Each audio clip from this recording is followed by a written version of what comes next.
crowd is excited as the first ban out of the gates is the Cogmore. Power of Evil has played Cassiopeia at least once, but we'll see if he defaults back to it, if it even makes it through picks and bans. It was one of the questions on my mind was, were Origen going to focus out the sieging style that Unicorns have been playing more recently? And it looks like they are with that Cogmore. I don't think they'll go for the Varus ban we've seen other teams do because it's not quite so consistent for the Unicorns as a whole. Interesting, though, to see an Urgot ban come out of the Unicorns. We've actually seen Urgot's priority a little bit lower in other regions now that we're on 5.10, just for a number of different reasons. But the Unicorns of Love certainly don't want to deal with Niels on that Urgot. They do not. Let's touch on what is still available. Cassio, Azir, Echo is banned out. Stress, as we did talk about him in the pregame in the top of the show. But as we said, Maokai is up, Rumble's up. Not all the junglers are available. It really feels like the priorities are just a little different here today for these guys. It certainly does. And we were talking about the jungle matchup as being our match to watch, our featured matchup of the game. And as you said, both junglers in Gragas and Rek'Sai are available. Both players have been pretty much just focusing on the Gragas. You look at it, 2 games from Amazing, 3 games from Kikis on that Gragas. I wonder whether Origen will look to take that away because the only other champion that Kikis has played has been Nunu. Well, we'll find out. Gragas has got that 100% pick and ban ratio, has featured in every single game of the European Summer Split with a 6 wins, 6 losses record. Rise is available at this point. Rise was 100% pick banned in last week's LCS. Now, Vizicachi was one of the Rise players that we saw from week 2. I wonder whether, like Huni, he worked on something to go up against Rise here, but certainly have to feel if Origen give this away, you saw how much damage Vizicachi was doing in that Unicorns of Love game last week. Well, we'll see what they decide. They do not opt for the Rise this time around, Stress. It is that Gragas that we've touched on. And as you highlighted as well, Huni ran the Cho'Gath into Rise. It wasn't necessarily a hard counter, but he sustained and stayed alive well enough in lane to become impactful in the mid to late game. Thresh has been locked in for Hylissang. Yeah, Thresh has been locked in, and Thresh has just unanimously been banned against Hylissang in just about every other game that they have played. Only one it was available, and he actually opted for, I believe it was the Morgana at the same time. So this is 2 very comfortable picks and very strong picks for the Unicorns, but I have a feeling this is looking to be that top lane Fizz that we've seen in the LPL. We've seen it over in LCK as well, where you go Cinderhulk with Smite from that top lane as Fizz. You have a lot of damage and you have a lot of tankiness. Your ability to get into the backline is almost unparalleled. Well, we'll find out if Soaz runs it and also how he's going to perform on that champion. Soaz always performed better in my mind on the damage-dealing top laners. And we will be seeing another flavor of team composition from Origen. This is another time they're pulling out a pick that you may not necessarily associate with the team, and we'll see how well they can perform with that. A lot of junglers still up for Kikis. As we've highlighted, he's run Nunu as his only other choice when Gragas wasn't available, and of course for VODS, maybe thinking towards a Kalista. I expect Origen to go even more mobility when we come to their last picks, and because we haven't seen Niels running Sivir yet. Kalista is what he's favored, and they've gone instead to let the Unicorns have the Kalista alongside the Rek'Sai, 2 very strong champions when it comes to the current meta. Rek'Sai has been picked and banned almost as much as Gragas, but Origen, they're going to fire back with less mobility, but a whole lot more catch and crowd control. Nautilus from that bottom lane can go for the Righteous Glory, and now Orianna Shockwave on top of that is going to be very disruptive to the Unicorns. We'll see whether or not Unicorns can deal with the late game of Fizz and Orianna. I feel like that top and mid lane is going to be a little bit slow out of the gates. However, we will see that Cassiopeia. So Power of Evil has stuck to his tried and true.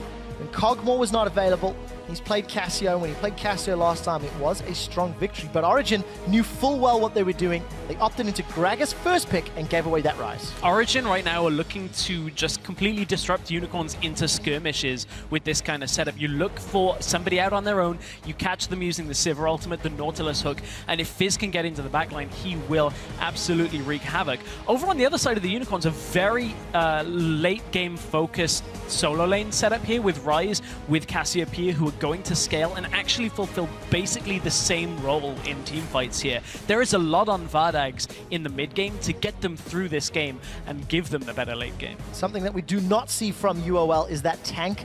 Rise at the moment is building AP, is building very much burst. As you actually mentioned in that last week Telestrator segment, Stress, the Rise and Cassio fulfill similar roles. I want to see how VODS handles his positioning, because I do feel there's not a lot of peel for him necessarily. Rise wants to run in, Cassio wants to run in, so hopefully they can wave dangerous flags scarily enough to keep the rest of Origen off of VODS. Very much so. And, you know, honestly, the Unicorns love to be dragged into skirmishes, so Origen are kind of giving Unicorns maybe a good opportunity to do that against them. Well, there's the two team comps once again, ladies and gentlemen. Day one, game one, Echo has been banned. Jump onto Twitter, let us know. Will the Unicorns of Love hand Origen their first loss of the summer split?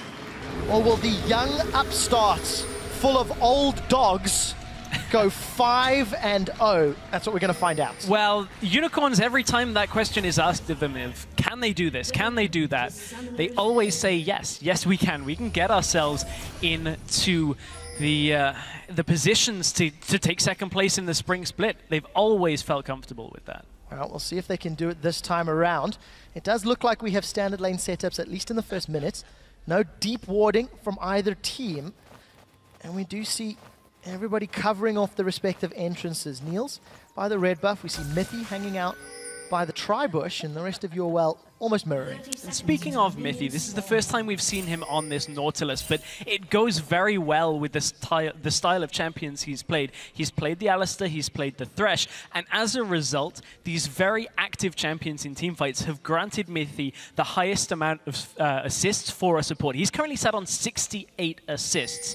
Now, to put that in perspective, that is higher than the entire assist pool of Gambit as a team. So I expect a lot out of Mithy from this game. I heard a few stunned faces in the audience, and we need to see how Mithy handles himself.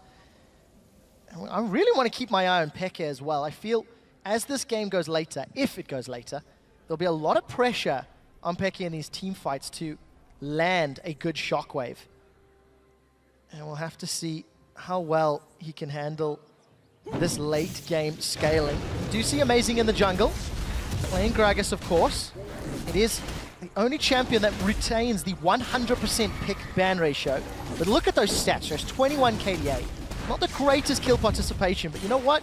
He doesn't need it because the team's 4-0. The team are 4-0, and that makes this 100% win rate for Amazing fairly cut and dry on that one. So you can tell that Unicorns have loved with that draft, allowing the Gragas through.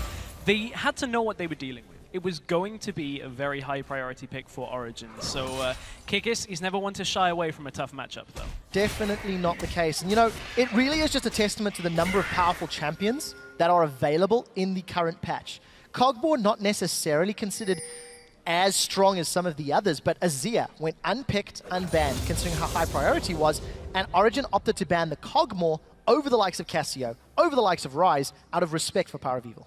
Yeah, we'll have to see how that indeed plays out for Origen. But one thing I want to touch on, Origen looked to have initiated this lane swap. And now, that's a little bit interesting when you take into account that one of the ways of dealing with Fizz as a solo laner, especially in the long lane, is to swap into him. And at this point, yes, they want to avoid the Kalista and the Thresh a little bit, but now they're putting a lot on Soaz's back, because Fizz is not going to be able to farm very easily in this kind of setup. Well, I did see Soaz play Hecarim last week and Rumble the week before.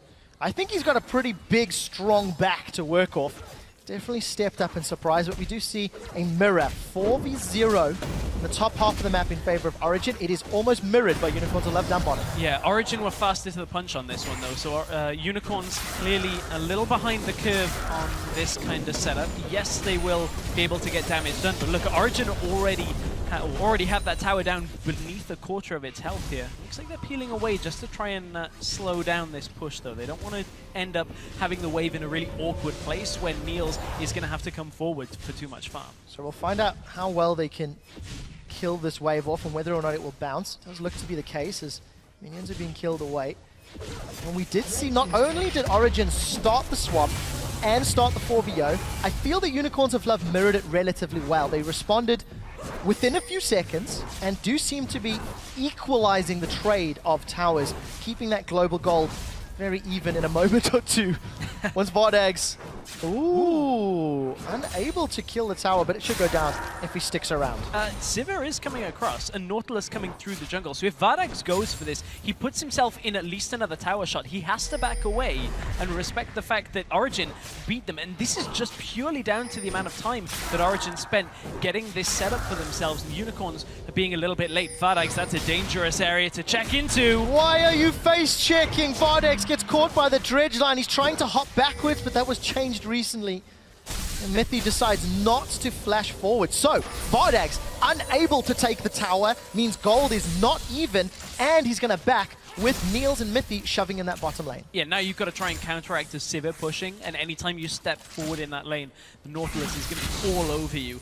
Take into account the look at where Hylissang has been at on the map. He's one of the more active supports when it comes to roaming. He was all the way mid and top, and I believe crossed a little bit of vision on the way up there. So Origen know that there's nobody down here, and they've basically done a very similar push here into this bottom lane at the same time. Now Kikis is waiting around in the mid lane as well. The problem is, Peke isn't the type of player that's going to step forward greedily here. He knows he's playing Orianna and just needs to get himself through this laning phase safely so the Power of Evil doesn't get ahead. Well, Kikis says you will not get out of this safely. Does get a knock up, but Peke, Command Protect actually mitigates almost all of that damage. But I think we really have to go back to this mistake from VODS, or mistiming might be a better word.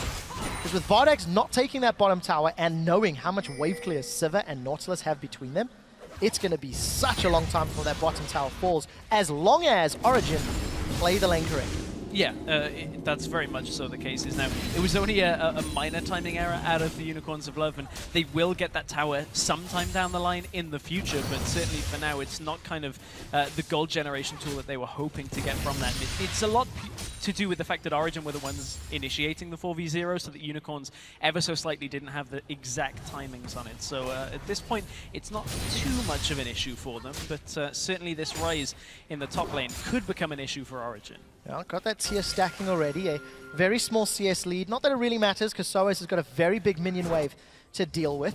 You see Power of Evil, small advantage in the middle lane, and Niels, as is traditional, he's built himself up some CS. So Soaz did throw down that challenging smite, but didn't have the support of Amazing. That means that gank was somewhat thwarted. Death Sentence onto the big diver, doesn't connect. Not quite the right area, but not quite far enough from Hylissang. But that's one thing that he's... The reason that Thresh is banned away from him is Hylissang's skill shot supports tend to be very good at catching people out when they're not quite aware in lane. So I don't expect Mithy to get caught out that much. He has shown that in lane he is a fairly aggressive but also safe at the same time support. He knows when to trade very effectively, so I don't expect Hylissang to be catching him all that much. Intelligently aggressive, if you will. As we're coming up to 7.5 minutes, the lanes have standardized. It's just that one tower down and the duo down bottom. Pops up top. And I also want to see how Peke decides to build this Orianna. Got himself a chalice, but we have actually seen Luden's Echo Oriannas coming out from the east.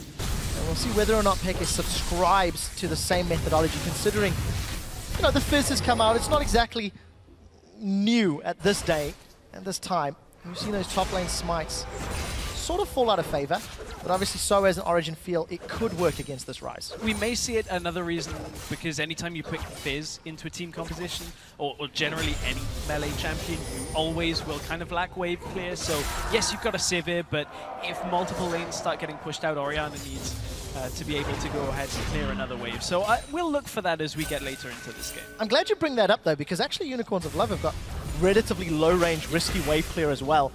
Unlike Sivir and Orianna, who can stay a little safer. Asio, Ryze, Kalista need to get in range of a Gragas Barrel or a Fizz ulti if they want to clear wave safely on the towers. I mean, as long as the Unicorns play it smartly, Cassiopeia is going to be able to clear the wave in front of them very comfortably. And then Vizicachi, the matchup against Soaz is dependent on the playful Trickster, whether he can 1v1, but Ryze is very comfortable later on into the game to just sit there and say, well, you're never going to push against me, so I can just clear it at my own speed. Yeah, something else we saw, that Desperate Power ultimate just for the AoE. Yeah. Just throw down the R, get the cooldown reduction working in your favor, and still have it available for the next team fight. So we've had a slow start to this, and this is something that we've not actually seen from Origen. They've been pedal to the metal in all 4 of their previous games. Yeah, they know they have to be a little bit careful when it comes to how they play against Unicorns, just because how good Unicorns tend to be at turning things around. But this slow start, if the game continues this way, it is going to heavily benefit the Unicorns.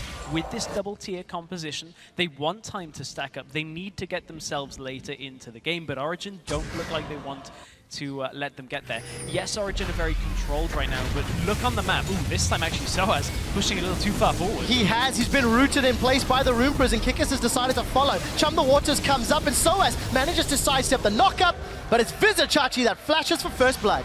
I was kind of wondering how Origen were going to pressure this topside with the tower down. They were looking for Chachi to push forward, but it was Soaz that goes aggressive, and a little uncharacteristically aggressive into the enemy jungle, and good read by Unicorns. They catch him out easily. Well, uncharacteristic for the team, because Origen, that was the first time they've given up first blood. Mythi's in trouble now as he's trading hook damage for hook damage. Hylissang and Mythi both down 50%, but here comes Amazing. Teleport from Chachi's coming in. VODS is already down. Hylissang flays them away, but Unicorns are in retreat. The explosive cask knocks Unicorns away, and it looks like Hylissang survives by the skin of his teeth. And Origen reply in kind with a kill of their own. Nice teleport play out from Origen, getting Soaz back onto the map as fast as possible, knowing that they had the numbers advantage bottom lane. This may actually not be over, as Origen could look to go out towards the Dragon Pit, or at least try and catch out Kikis if they're looking for it. But Soaz actually dropped very low from that. You can see just how much presence Vizichachi has on this rise. All he's got to do is start landing crowd control under that turret. It becomes a much more dangerous environment for Origen to actually survive in. You saw the chain combo of the Rune Prison out of right, and then the hook from Hylissang. If they can continue to do that, Origen are going to get slowed down in those engagements. They certainly can. Rise, of course, going to have a very, very quick cooldown on that Rune Prison. Hylissang, definitely known for his ability to impact the game. So, 11 minutes, 1-1. That tower and bottom still not falling from Origen. Of course, Unicorns of Love unable to shove it in. CS slightly in favor of Unicorns of Love. Small advantage for Chachi. Small advantage for Power of Evil. Maybe a small advantage for Niels in reply, but obviously that tower helping Origen keep the gold lead. And speaking of that small advantage for Power of Evil in the middle lane, I believe this is the first time we've ever really seen Power of Evil versus XPeke, especially here in the LCS. So he is showing he can get a small laning lead, but XPeke is going out to the Wraiths and the Raptors at the same time. But it's bottom lane that there's a little bit more action in. Just saw Mythi kind of fly across the minimap looking for a hook, but couldn't connect with anything off it. Neither could Hylissang. Well, I'm glad you mentioned the Peke versus Power of Evil. We'll need to touch on that in a second, as the junglers have found one another. Kikis has knocked up Amazing and put a lot of damage in reply. Body slam into Cask. Here comes attack and shockwave from Peke. He's chasing down Kikis. Red buff is available. Amazing has no flash. The body slam goes forward. The tunnels throw him away, and the unexpected happens as Kikis survives. Amazing is now caught out, and Power of Evil flashes for the poison power kill. Power of Evil was second to Rome in that situation, but he still has more impact just because Kikis managed to get his tunnel network working for himself. He gets himself all of the way out of that. Now Peke might be in a little bit of trouble. No ultimate from Power, but if they get a Rune Prison before Peke gets there, which they can't quite land, so Peke is okay there. But good reaction by Origen overall. They know Unicorns desperately want that bottom tower, so they swap their duo lane out to the mid tower and keep their tower advantage up in favor of Origen. Kikis has joined the party in the top side, though. He's looking for the knock-up. Well, he finds the knock-up, he gets the Furious Bite down, and Peke forced to flash. So what has this cost Origen? They managed to secure the tower in the middle lane, at the cost of their tower in the bottom lane, and potentially top if another minion wave gets in. Soaz, he wants to land a Nom Nom Fishy onto VODS. Amazing is coming from the jungle. This could work out. It's the Death Bush that Soaz made famous years ago, and here comes Amazing. No explosive cost. Soaz, he lands the Chum the Waters. Oh, hasn't even used it, rather. It was Playful Trickster. Doesn't even have Chum the Waters available. Gonna carry on running Hylissang down. Flay goes away. Soaz looking for a target, but they've got a ward in the bush. The Fat Man lands the body slam, but the explosive cask pulls him backwards. Amazing with the prediction shot. 2 more kills to Origen, and they start off Dragon. Dragon swipes its wings and says, nope, you're not using me as an escape. As that was just Unicorns overstaying the bottom lane. I don't actually know why they do that, because you lose your mid tower, you don't have wards in the jungle, and yet you stand in front of a tower and just allow Origen to get a very easy flank. They'd shoved the wave in, and now they're catching Power. While Power's in trouble, Power is down. Dragon was secured. You can see the number of average dragons across the board. Slightly slower for Origen, but neither of teams this split have been able to secure that 5th dragon buff. So we're back to the 1,000 gold advantage in favor of the newest challenger team from the oldest players in the LCS. Wondering where you're going with that newest challenger team. We've got 3 more this week into challenger, but this game is LCS, Trevor, and I'm enjoying watching Origen, because in this game what they've done so well is everything they've given to Unicorns of Love, they've made sure they take twice as much within the next 2 or 3 minutes, because Origen forgo the bottom tower, get mid lane instead. They give up a kill or 2 in the top lane, and they know that Power of Evil's flash is down. They recapitalize on it using the Nautilus ultimate as well, and it's something they've been very good at, but this is the first time, as you said, that they were the team to give away first blood. It doesn't look like it's affected them in the slightest. Definitely not, and Crepper was actually talking about Origen earlier today on the preview of the matches, and he highlighted how he felt Origen just had such great macro-level decision-making when looking at the bigger picture, looking at the entire map. And despite Origen giving up a flurry of kills, they're the ones in the lead. But you need to keep an eye on those CS numbers, guys. Soaz is continuing to fall behind Rise, which is a terrifying statement. But luckily for them, Niels has got a solid advantage over VODS, and we'll see if Niels' utility can buffer Soaz's slightly weaker item build and farm values. The question is, how does this lead translate as you go later into the game and it starts expanding into team fights? Because we know what Rise can do, we've seen what Fizz can do in other leagues, but it's all going to be about getting a teleport behind them and using his mobility to get into the backline as well. You can see that Soaz is actually down in the bottom lane because he has teleport available. Chachi does as well, but he's actually going top side. No dragon available for either team, so this is kind of this moment where it's all about wave control. You've got to set up the next couple of objectives for the team, but looks like Unicorns are looking to be the proactive team in this case. So let's see whether or not Soaz can teleport in. Doesn't need to farm CS when he can farm champions at 3-1 and 1. 16 minutes on the clock. We see 2 Cinderhulks on the side of Origen. They'll deal slightly less damage in those team fights, as it was changed a couple patches ago, but it's a lot of scaling HP on the 2 of them, and then you're going to add Nautilus into the fray. Pretty big beefy front line for Origen if they stand toe-to-toe with Unicorns of Love. Yeah, that's very much so. And although Soaz, while he will act as a tank, he will be diving into the backline. It's one of the weird things is Fizz has very good base damages, and the damage amplification that comes from his ultimate just allows him to get all the way into the backline and start dealing a lot of damage to squishy targets. Factor in the Cinderhulk as well.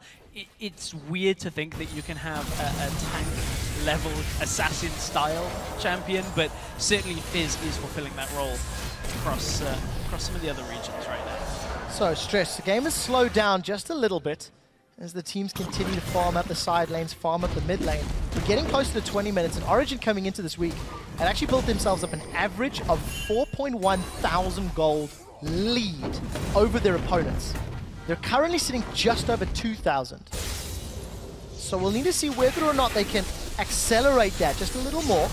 Fans at home definitely feeling Origen have the advantage, but, you know, it's just interesting to see how Unicorns have been able to keep them back just a little less than before the teams they've faced. Yeah, I mean, there's still about a minute and a half to go, so that anything can happen. But honestly, a lot of this gold lead is stemming, as you said, from Niels. Just constantly farming, constantly, all the time. And VODS isn't doing that either. They're donating or giving a lot of the farm over to Power of Evil and Vizichachi right now as they move lane to lane. So VODS is the player right now. They actually need to be stronger at this point in the game. Yes, if Power of Evil is very strong, or Rise is very strong at this point, they can still deal a lot of damage, but Kalista is going to be fairly necessary part of these team fights when it comes to dealing out damage to Origen this early. So let's see whether or not Pekka can find himself a good command shockwave. 1 minute until the next dragon. Origen able to secure it after punishing VODS and Hillesang for some poor positional decision-making, and now they're getting some vision control. And there's another one. The reason they can get all of this vision control is because Kalista was spotted in the top lane, and that allows Origen to know they have the numbers advantage. Fizz, again, with the teleport down in the bottom lane, he can join the fight. Origen know they have full security in this time to de-ward this area. They've left a 1 ward up in this push, and they're trying to encircle the Unicorns, but I think it might be a bit of a trap from the Unicorns. Well, we'll see. You see Amazing, he's body slammed over the wall. The dredge line connects onto Hellesang. He's going to flay him in. The barrel knocks everybody into the box, and the shockwave catches too. Peke manages to sidestep the Fate's Call, but he does not sidestep the death sentence. Amazing comes with a fat belly back in, and Peke survives a few seconds longer. It's a 2-for-1 in favor of Origen, and Niels is landing those ricochets over and over. We do see Amazing going low, and Soaz is looking for some snake. The eel is eaten, and Hillesang, the man that started it all, will be the man that ends it all. 2 for 5, and Origen with the team fight win. A great, well-balanced team fight from Origen. They get it a little engaged upon by the Unicorns, even hold Soaz teleport until very late in that fight, but they knew the shockwave was coming from Xpeke. Amazing with the follow-up on the engage again. Origen really just well-balanced team fight from them. Definitely. 20 minutes has just ticked by, and Origen say we will stick to our averages. They've got over 4,000 gold in the lead. Put themselves very, very solidly into this mid-game. We do see the Dragon has spawned. All of Origen have backed, but it doesn't look like Unicorns are rushing there just yet, although I do take that back. They seem to be moving. Kikis used his ultimate to stop Amazing from recalling, but this is the fight. And keep your eyes on Soaz in the bottom lane of how late his teleport was, because Origen just a really nice counter engage. That ultimate from Amazing completely disrupted Unicorn's flow as they came into this, and look how fragmented this team fight is. Power of Evil's going backwards, Hillesang's landing a hook, and yes, they're getting a couple of kills, or a kill here and there, but from this, Origen just have so much health because there are a good few members of the Unicorns that are just not outputting damage. For all of the last 2 or 3 seconds, Power of Evil was outputting almost 0 damage. And Origen will clean up that team fight every single time if it's given to them. Well, Power of Evil just slithering around, not having the impact he was hoping for. While the replay was on, Dragon was secured by Unicorns of Love. Niels, Mithy, Amazing, they're looking for more, and they catch Fardags, knocking him out of range of that lantern. So, just to quickly reiterate, 4 towers to 2, 10 kills to 4, 5,000 gold in the lead for Origen. But Unicorns did get that first Dragon, which will help them if this game goes later. Give them that 6%. Well, you said a 4,000 gold lead at 20 minutes. Yep. A little bit more than that just after 20 minutes. So, Soaz wants himself a fight, but Vizichachi is here as well. Actually, all of Unicorns are here. Well, that's a 3-man knockup from that dredge line mine. Kikis comes back in, the barrel blows Power of Evil up. And Peke and the rest of Origen find another kill on Kikis. This means Baron. And this is a massive, massive problem for the Unicorns right now, because they're playing a composition that wants to scale, but now they're just giving gold constantly over to Origen. Every single time a fight like this happens, it's getting cleaner and cleaner for the Origen lineup. Now Hillesang wants him, and he's going to die as well. That's Baron plus another kill. Now Origen can look for more towers, because I don't even think Unicorns really want this re-engage. Well, they certainly don't. Chachi's in trouble. Niels is running him down. The dredge line connects, and Niels gets a killing spree. 5 Barons leading up to today. That should be number 6 if my math is correct. Origen, they really know how to press an advantage, and in 4 minutes, they went from 2,000 gold lead to 9,000 gold lead and Baron buff. Well, it all stems from Origen basically saying to the Unicorns, you guys like chaos? How about we give you some ordered chaos? Because we're just going to have these team fights exactly how we want them, which is clean and calculated from Origen. Every time Unicorns of Love step forward, they're blasted into the Origen team and just completely taken from the map straight away. And it's something that's happening because of the vision control that Origen has. Look at the amount of wards just on your screen and then around the jungle in general from Origen. Yes, Unicorns have a couple here and there, but it's very, very difficult for the Unicorns to put themselves into advantageous situations. And they're just going to be hemorrhaging wards again and again, although this time they managed to get themselves a pink. Oh, very well played from Origen. It's actually just incredible to behold the level of play. They want to go again. Well, they find them, and look at the shockwave barrel combo. Peke, Niels, Soaz. It's a trio of kills, a tower to boot, and they want an inhibitor turret to follow. This game has just gone from being somewhat close to absolutely in Origen's control right now. Look at how fast they're just shredding through this, and it's all been involved with the macro level decision making that Origen have showed. This isn't a game where you look at Unicorns and wonder what went wrong, because Origen have been what has gone so right in this game. Unicorns picked a scaling composition, and they've just lost a Nexus turret at 24.5 minutes. That is not something that can happen with this kind of composition where you end up winning. What an exceptional performance from Origen. Hylissang's in trouble, doesn't manage to connect with the death sentence, forced to have the Fate's Call as a safety. Hylissang is out. Inhibitor down, Nexus turret down, 25 minutes. Origen, they're not stopping.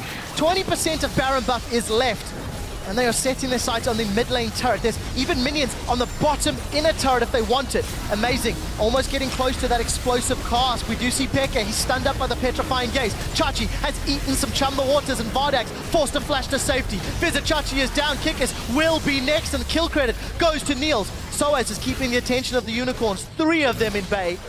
And Origen get another inhibitor, and whoopa! Peke misses the shockwave, eats a death sentence for Flare, and says, I don't care, as he leaves the base. Origen, it's all but done in this game. This is beyond convincing from Origen, and it can take it all the way back to picks and bans. Origen said, we will give Unicorns their comfort champions in every single role, all the way down the line. Chachi's played Rise. Haravival, one of his absolute top performing champions, is Cassiopeia. VODS is comfortable on the Callista as well, and Origen just said, okay, well, we know exactly how to beat that style. We know you'll go double scaling. We know you'll try and play for the late game. We've got a game plan for it. We'll execute it pretty perfectly. Go a step further, perfectly. Well, they gave away first blood the first time in the league. It was to bait the aggressive play. It was conscientious, but just such a great performance. And you know, for Origen, if you actually step back, they've got a few minutes before they close this one out. They started weeks 1 and 2 by taking down Giants, rather, taking down Copenhagen Wolves. Then they took down the number 4 team from Spring SK. Then they took down the number 3 team from Spring, H2K. They're about to take down the number 2 team. And next week, they play the number 1 team. I don't even know if Fnatic can stop this. Origen basically say, who's next? And if it happens that Fnatic can't quite stop it, then that becomes a very interesting question of who's next. Because Origen are looking so good. Yes, they are. 27 minutes, they get their second dragon. Let's also remind everybody that Origen do have to play Rocket tomorrow, so one more game before they face Fnatic. And we'll see if both of those teams can make it into the matchup undefeated. Still a lot of game to be played. This one though, 14,000 gold. The Righteous Glories pop, on the hunt pop. We see the depth charge going out, the barrel going wide. Chachi's the first one to be focused, but it's Power that gives up his life. The depth charge, and the dredge line rather, connecting. 3 more kills for 3 more carries. Soaz, Peke, and Niels ring up just a couple more. They close the game at 28 minutes. Origen 5-0. There's not a whole lot to say after a victory like that, if I'm being honest, when it comes to, you know, what could have gone differently. Origen just macro level. They're almost on another tier right now. When you look at how they're playing this game out and what they're giving away and what they're taking in return from it, I'm incredibly impressed, because it's something I didn't see casting them all the way through Spring in Challenger. It was the big question. Can they transfer that to beating top LCS teams? And as you said, 4th are down, 3rd are down, now 2nd are down from Spring Split. Origen, they are making a big case for themselves for Summer Split. Origen seemed to be the super team everybody was expecting out of other teams. I mean, hard looks on the faces of the Unicorns of Love, because it's been a long time since they've been handed a defeat this heavy. Yeah. Unicorns of Love seldom look this out of sorts, but for Origen, for Leduc, we heard the pregame. Unicorns are difficult to prepare for. I think you're lying because that was phenomenal. The top lane fizz, the playstyle, the unrelenting pressure just completely worked in favor of Origen. I'm starting to wonder because we talked about how Unicorns of Love, when it comes to their pick and ban phase, there are certain things that you can't predict, but it feels like Origen predicted every single pick here from the Unicorns because maybe the Unicorns have gone a little too predictable when it comes to what they're going to play out of their solo laners. That's something that, you know, you could have put money on Vizicachi picking Ryze and the Cassiopeia being picked up for Power of Evil. Maybe they need to start shifting things up. I don't think it's what lost them the game as such because Origen just played so much better. I agree with you entirely. I actually agree. I think, you know, if you look at the pick priority, the Gragas was the first pick. Yeah. Still remains 100%. We knew Kalista was super high up there. There's only been one game out of 21 where the Kalista's not featured. We knew these picks were going to be a priority, and then, again, the in-game decision-making is completely separate to picks and bans, because I feel whatever comp Origen ran, the way they played today, I don't think there would have been anything that Unicorns of Love could have done. But that risky lack of wave clear. You can't get to mid to late game if you have no wave clear to stall with. And yes, Cassio can set up a lane. Yes, Ryze can push a lane. But when it's 4v1, 4v3, you can't defend effectively enough. Yeah, very difficult to defend. And honestly, it's kind of Unicorns going a little bit back towards their older playstyle, but we've seen that when they're on the sieging composition with the Cogmore, they work very well around their power spikes, around when they can fight. This game, they kind of went back to just fighting all of the time. And again, you can only have so many fights go against you before the other teams start absolutely dominating you. Yeah, I agree. And I think if we step back, we go back to the top of the show where we were looking at the standings and how you had 2 teams undefeated, then 3 teams at 3-1, 3 teams 1-3, etc. The only teams that have been able to beat Ryze top in his 100% pick ban since 5-10 was Fnatic and now Origen. Yeah. Again, clearly delineating the difference between the top tier teams, the middle tier, and then the low tier. So it's really, really interesting, and just what a match to go back to the drawing board. It's very rare at this level of play you see that amount of domination. 25 minutes, Origen were knocking on the Nexus turrets. Yeah, I mean, honestly, you just look at the performance. Amazing. Again, another strong performance. We were looking at that for our match, featured matchup. 5-1-15 overall. So amazing. He's back in Europe and he's back on form. All right, we'll find out if anybody has Origen in their fantasy because you guys are winning another week. We're going to throw it over to the analyst desk with the analysts.